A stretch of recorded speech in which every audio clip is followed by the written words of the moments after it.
शनिदेव। प्रिय दर्शकों, मैं राजेश जोशी आपका ज्योतिष जागृति केवल सत्य कार्यक्रम में आज फिर से स्वागत करता हूं। प्रिय दर्शकों, जैसा कि आप जानते हैं, हमारी चर्चा हर लगन कुंडली के इष्ट ग्रह को लेकर चल रही है।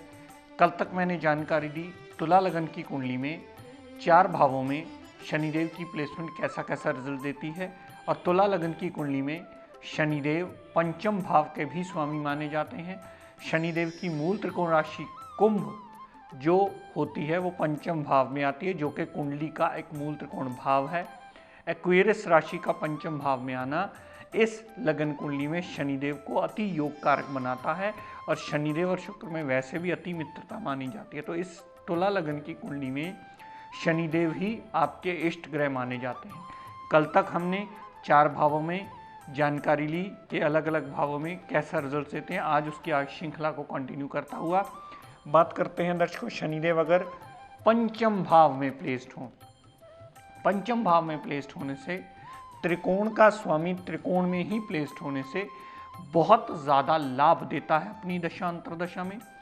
अगर उसमें डिग्री वाइज क्षमता हुई, ये बात मैं अक्सर रिपीट करता हूँ प्रिय दर्शकों, और किसी एपिसोड में अगर आपको ये बताना भूल जाऊं तो कृपया इस बात को ध्यान दीजिएगा कि अगर शनिदेव के आपको रिजल्ट्स देखने हैं, कितने प्रतिशत मिलने वाले हैं, तो ये देखना पहले अति आवश्यक है कि वो कितने प्रतिशत रिजल्ट देने में सक्षम है, उसकी डिग्री वाइज क्षमता कितनी है। पंचम भाव में पड़े हुए शनि देवता अपनी दशा अंतरदशा में सदैव लाभ देंगे। जातक माइंड और विल पावर से बहुत ज़्यादा स्ट्रांग होगा, लव रोमांस में कामयाबी मिलेगी, अनसर्टेन गेन मिलेगा, औलाद सुख से परिपूर्ण होगा। पंचम भाव में पड़े हुए शनि देवता जातक को अनसर्टेन गेन्स भी ज़रूर करवाएंगे, और कॉन्फिडेंस लेवल भी जातक का बहुत ज़्यादा अच्छा होगा। यहाँ से शनिदेव ने तीसरी दृष्टि जो 7वें भाव पर डाली, 7वें भाव पर डाली हुई दृष्टि पार्टनरशिप में लाभ देगी, डेली वेजेस में नया रास्ता खोलेगी, और दाम्पत्य सुख में भी एडवांटेज देने में सदैव शनिदेव लाभान्वित होंगे। यहाँ से शनिदेव ने जितनी दृष्टि 11वें भाव पर डाली, तो 11वें भाव पर डाली हुई दृष्टि शनिदेव की बड़े भाई बहन से पूर्ण सपोर्ट दिलवाएगी। 11वें भाव पर डाली हुई दृष्टि छोटी मोटी अगर हेल्थ प्रॉब्लम हुई तो वो शनिदेव की दशांतरा में चली अवश्य जाएगी, और जातक को कहीं ना कहीं से धन का आगमन ज़रूर होता रहेगा। जातक जितनी मर्जी बड़ी प्रॉब्लम्स में हो, लेकिन अगर धन का ज़रूरत पड़ेगी तो उसका आगमन कहीं से कहीं से उसे करते ही मिलेंगे। यहाँ से शनिदेव ने जितनी दशम दृष्टि दूसरे भाव पर डाली, तो परिवार साथ देने वाला होगा, धन का आगमन यहाँ से भी होता रहेगा, लेकिन वाणी उग्र होना एक स्वाभाविक सी बात है, क्योंकि शनिदेव में कहीं ना कहीं एक क्रूरता का तत्व अवश्य है, और दूसरे भाव पर डाली हुई दृष्टि वाणी को उग्र करने में मददगार जरूर होगा, उसमें प्रॉब्लम अवश्य आ सकती हैं। दर्शकों, अगर शनिदेव 6ठे भाव में पड़े हुए, 6ठे भाव में पड़े हुए शनिदेव, अब यहाँ प्रिय दर्शकों शनि देवता इस कुंडली के योग कारक ग्रह नहीं रहे, वो अति मारक ग्रह बन गए हैं, क्योंकि वो बुरे भाव में प्लेस्ड हो गए हैं, और बुरे भाव में प्लेस्ड होने से बुरे भाव के ही रिजल्ट्स को एक्टिवेट करेंगे। जब भी शनि की दशा अंतरदशा चलेगी तो रोग, ऋण, कर्जा, दुर्घटना, मुकदमा, court case, litigation, house of competition में भी फेलियर करवा करके टेंशन देना, उन सब चीज़ों के लिए दिक्कत परेशानियों का सबब शनिदेव ही बनेंगे, और शनिदेव की दशा अंतरदशा में जातक बहुत ज़्यादा कष्ट भोगता है। और यहाँ आपने गलती ये कर ली समझने में कि ये बलहीन हो गया है, अब इसका रतन नीलम धारण करना चाहिए, तो कदापि किसी कीमत पर नीलम धारण नहीं करना चाहिए, क्योंकि वो 6ठे भाव के संबंधी सारे नेगेटिव रिजल्ट ही देगा। यहाँ अगर 6ठे भाव में पड़े हुए शनि देवता, तो शनिदेव का पाठ पूजन कीजिए, शनिदेव का नमन कीजिए, उनसे जुड़े रिश्तों को सुधारिए, शनि मंदिर जाइए, उसकी उपासना जाइए, शनिदेव का व्रत कीजिए, तभी आप उसके 6ठे भाव में पड़े होने से उसके नेगेटिव रिजल्ट्स को शनिदेव को शांत कर पाएंगे। यहाँ से शनिदेव ने जितनी दृष्टि 8वें भाव पर डाली, तो ऑब्स्टेकल्स में बढ़ोतरी होगी, मेंटल पीस डिस्टर्ब होगी, संतान को भी कष्ट होने का योग बनता है, संतान को रोग होने का योग बनता है, संतान से कष्ट आने का योग बनता है। यहाँ से शनिदेव ने जितनी दृष्टि 12वें भाव पर डाली, फजूल के खर्च होंगे, मेंटल पीस पूरी तरह डिस्टर्ब होगी, विदेश यात्रा होगी तो बहुत ज़्यादा लाभान्वित नहीं होगी, वहाँ जा कर के भी जातक को छोटी मोटी जॉब करके ही संतुष्ट रहना पड़ेगा। और अगर अस्पताल के खर्चे भी हुए तो वो भी टोटली नेगेटिव माने जाएंगे, जातक की हेल्थ भी बिगड़ेगी और जातक को हॉस्पिटल के खर्चे करके भी दिक्कत परेशानियों का सामना ही करना पड़ेगा। यहाँ से शनिदेव ने जितनी दृष्टि तीसरे भाव पर डाली, फजूल की भागदौड़ होगी, छोटे भाई बहन से कलह क्लेश मचने का योग बनता है और जितनी भी यात्राएं होंगी वो बहुत ज़्यादा रिजल्ट नहीं देंगी। जातक अननेसेसरी मेहनत करता मिलता है, क्योंकि तीसरा भाव आपकी मेहनत का भी माना जाता है, तो फजूल की मेहनत कहीं ना कहीं से होती ही रहती है और जातक का मेंटल पीस डिस्टर्ब उसकी वजह से हो जाता है। जातक को ये समझ नहीं आता कि मेरे इतना हार्डवर्क करने के बाद भी मुझे प्रॉपर रिजल्ट किसी चीज़ के क्यों नहीं मिल रहे हैं, वहाँ जातक को सदैव वो परेशानी देता मिलता है।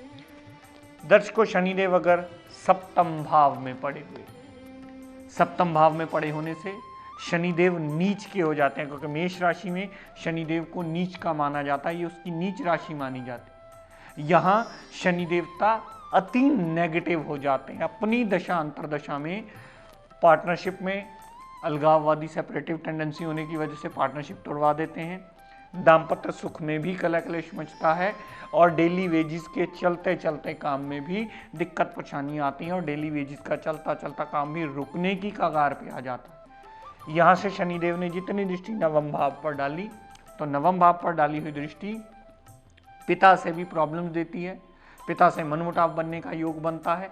जातक धर्म को ज़्यादा मानने वाला नहीं होता, अगर विदेश यात्रा भी करके आता है तो वो भी उसके लिए फ्रूटफुल रिजल्ट कभी नहीं देती, वो सदैव से प्रॉब्लम्स देती ही मिलती है। यहाँ से शनिदेव ने जितनी दृष्टि लगन पर डाली, हेल्थ में प्रॉब्लम्स, मेंटल पीस में प्रॉब्लम्स, यहाँ तक के जातक एक कंफ्यूज्ड पर्सनैलिटी बन जाता है और उसकी मेंटल पीस हमेशा डिस्टर्ब रहती है, वो कभी भी अपने प्रॉपर डिसीजंस नहीं ले पाता। यहाँ से शनिदेव ने दशम दृष्टि जो चौथे भाव पर डाली, चौथे भाव पर डाली हुई दृष्टि शनिदेव की चौथे भाव संबंधी भी सारे नेगेटिव रिजल्ट देती है। माता से परेशानी, माता को परेशानी, अगर जातक का मकान, गाड़ी, भूमि, वाहन लेने वाला हुआ तो उसमें भी नित्य नवी अटकलें खड़ी ही मिलती हैं और जातक को ये समझ नहीं आ रहा होता कि शनिदेव की दशा अंतरदशा उसके लिए इतनी ज़्यादा कष्टकारी क्यों है। तो चौथे भाव पर जितनी दशम दृष्टि शनिदेव की पड़ी, चौथे भाव संबंधी पूर्णतः नेगेटिव रिजल्ट देने में वो बाध्य हो जाती है, क्योंकि नीच की दृष्टि पड़ रही है तो रिजल्ट ओवरऑल नेगेटिव ही रखती है। दर्शकों, अगर शनिदेव अष्टम भाव में पड़े हुए, अष्टम भाव में पड़े हुए शनि देवता, वही शनिदेव सुखेश और पंचमेश कहे जाने वाला, जो कुंडली का एक योग कारक ग्रह कहा जाता है, आठवें भाव में पड़ा होने से अति कष्टकारी निकलेगा अपनी दशा अंतरदशा में। यहाँ आप यूं भी कह सकते हैं कि अष्टम भाव में पड़ा हुआ शनिदेव जब भी अपनी दशा अंतरदशा में आएगा, मृत्यु तुल्य कष्ट उस जातक को देगा, क्योंकि आठवें भाव से ऑब्स्टेकल्स, टेंशन्स, डिप्रेशन, एंग्जाइटी, हर काम का डिले होना, हर काम में रुकावटें होना, हर काम बनते बनते बिगड़ना, ऐसी स्थिति में जातक अवश्य आ जाता है। अगर अष्टम भाव पर शनिदेव पड़े होंगे, अपनी दशा अंतरदशा में मृत्यु तुल्य कष्ट भी जातक को देंगे। यहाँ से शनिदेव ने तीसरी दृष्टि जो दशम भाव पर डाली, तो दशम भाव पर डाली हुई दृष्टि शनिदेव की कामकाज चलता चलता रुकने की कगार पे आ सकता है। जातक की कर्म गति में दिक्कत परेशानियां आएंगी, जातक करना कुछ और चाहेगा लेकिन कभी भी अपना काम तय करके वो प्रॉपर नहीं कर पाता। यहाँ से शनिदेव ने जितनी दृष्टि सातवीं दूसरे भाव पर डाली, परिवार कभी साथ देने वाला नहीं होगा, वाणी का उग्र होना एक स्वाभाविक सी बात हो जाता है और कहीं ना कहीं से धन का नुकसान जातक को होता ही रहता है। जातक जितना मर्जी भाग दौड़ करके धन अर्जित करने की कोशिश कर ले, लेकिन दूसरे भाव पर डाली हुई दृष्टि सदैव उसे प्रॉब्लम देती है। उसका सारा जोड़ा हुआ धन कहीं ना कहीं लगा करके उसे फिर वही जीरो पर लाकर खड़े करने की काबिलियत अपने अंदर शनिदेव रखते हैं। यहाँ से शनिदेव ने जितनी दृष्टि, दशवीं दृष्टि जो पंचम भाव पर डाली, दशम दृष्टि पंचम भाव पर डाली हुई संतान को भी कष्ट देने का योग बनाती है, संतान से भी कष्ट होने का योग बनता है और मेंटल पीस को पूरी तरह डिस्टर्ब करके जातक की दिक्कत परेशानियों में कई गुना बढ़ोतरी करती मिलती है। शनिदेव उस जातक के लिए परेशानी के रास्ते कहीं ना कहीं से खोलती ही रहती है और शनिदेव की दशांतरा में जातक डिप्रेशन तक की स्टेज में आ जाता, क्योंकि शनिदेव अष्टम भाव में चले गए। संतान से भी कष्ट होता है, संतान को भी कष्ट होता है, पेट में प्रॉब्लम अक्सर रहने का योग बनता है, कॉन्फिडेंस लेवल डिक्रीज होने का योग बनता है, अनसर्टेन लॉस होने का योग बनता है। तो पंचम भाव पर डाली हुई दृष्टि भी सदैव उस जातक के लिए नुकसानप्रद होती है। प्रिय दर्शकों, अगर यहां पर यह समझकर शनिदेव का रत्न आपने धारण कर लिया कि वो 8वें भाव में बैठा है और अब वो बलहीन हो गया है, उसका रत्न धारण करने से आप उसके नेगेटिव रिजल्ट्स में कमी ले आएंगे, तो यहाँ आपकी ये धारणा पूर्णतः गलत हो जाएगी। 8वें भाव में पड़ा हुआ शनिदेव आपकी कुंडली का योग कारक ग्रह नहीं रहा, वो अति मारक ग्रह बन गया। हाँ, एक अस्त अवस्था में हो तो आप उसे धारण कर सकते हैं। अस्त अवस्था के अलावा कभी अष्टम भाव में पड़ा हुआ शनिदेव का रत्न नीलम धारण करने की भूल मत कीजिएगा। अगर किसी ने गलती से कर लिया, वो स्वयं देख सकता है कि वो कितने कष्टों को झेल रहा है। उसके जीवन यापन में कष्टों में बढ़ोतरी होती ही मिलती है, नित्य नवे कष्ट उसके लिए खड़े मिलते हैं। तो यहाँ ये अति आवश्यक है आपके लिए समझना कि ग्रह बलहीन किस अवस्था में होता है। ग्रह सिर्फ 2 अवस्थाओं में बलहीन होता है। पहली, अगर उसमें डिग्री वाइज क्षमता ना हो, 0 डिग्री, 29 डिग्री और 28 डिग्री हो, तो वो बलहीन गिना जाता है। दूसरी अवस्था, अगर ग्रह सूरज के साथ क्लोज कंजंक्शन में आकर के अस्त अवस्था में आ जाए तो वो बलहीन होता है। 6, 8, 12 में पड़ा हुआ ग्रह या नीच अवस्था में पड़ा हुआ ग्रह कदापि कदाचित बलहीन नहीं होता, उसको अशुभता की कैटेगरी में गिना जाता है। अगर आपको ये डिफरेंशिएट करना आ गया तो समझ लीजिएगा कि एक बहुत बड़ा पड़ाव आपने पार कर लिया। ग्रह अशुभ कहाँ होता है और बलहीन कहाँ होता है। बलहीन 2 कैटेगरीज में, बाकी हर जगह वो अगर अच्छे भाव में पड़ा है, मित्र राशि में पड़ा है, उच्च का पड़ा है, किसी भी ऐसे भाव में पड़ा है जहां वो रिजल्ट देने की क्षमता रखता हो, तो उसे बलहीन नहीं गिना जाता।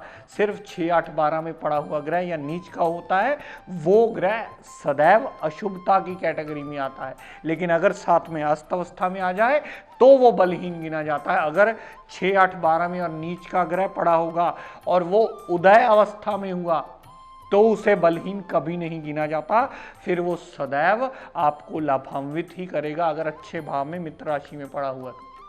तो इन दोनों में फर्क अगर आपको करना आ गया तो बहुत बड़ा पड़ाव समझ लीजिएगा आपने पार कर लिया। प्रिय दर्शकों, तो ये स्टेप समझते हुए आज इस बात को यहीं समाप्त करता हूं। प्रिय दर्शकों, आप जैसा कि सब जानते हैं कि अब आप इस प्रोग्राम को YouTube के माध्यम से घर बैठे किसी भी वक्त देख सकते हैं, क्योंकि बहुत सारे लोगों की फरमाइश आई थी कि गुरुजी हम ये प्रोग्राम देख नहीं पाते, हमारे पास समय की कमी आती है, केबल की प्रॉब्लम आती है या कोई भी ऐसी प्रॉब्लम आती है। तो YouTube के माध्यम से आप इस महीने जनवरी से पहले दिन से ही सारे प्रोग्राम्स की लिस्ट आप देख सकते हैं, उससे भी आप लाभ ले सकते हैं।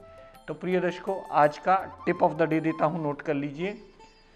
अक्सर इतने सारे लोग जो मिलने आते हैं अपनी अलग अलग प्रॉब्लम्स बताते हैं, तो बहुत सारे बार ऐसा होता है कि हस्बैंड वाइफ के रिलेशन में वो बताते हैं कि उतनी मधुरता नहीं है जितनी होनी चाहिए। तो ऐसे सभी दंपति को मैं निवेदन करना चाहूँगा कि अपने बेडरूम में कभी किसी भी जानवर की फ़ोटो ना लगाई जाए, वो सदैव आपके लिए नुकसानप्रद होती है। जानवर की लगाई हुई फ़ोटो नेगेटिव एनर्जी आपकी पूरी बेडरूम में सारा दिन देती है और वो आपके रिश्तों में खटास लाने में बहुत बड़ा मेजर रोल प्ले करती है। कोई राजे महाराजाओं की फ़ोटो लगा लीजिए, कोई सुख शांति की फ़ोटो लगा लीजिए या पहाड़ों की, झरनों की फ़ोटो लगाइए, वो सदैव आपके लिए लाभान्वित होगी और आपका प्रेम प्यार बढ़ाने में, आपस में रिलेशंस को मधुर करने में सदैव मददगार सिद्ध होगी। तो प्रिय दर्शकों, आज अपनी वाणी को यहीं विराम देता हुआ हम सबके लिए मंगल कामना करता हुआ शनिदेव से ये प्रार्थना करता हूँ कि हे शनिदेव हम सब पर अपनी कृपा दृष्टि दया दृष्टि सदैव बनाए रखें। जय शनिदेव।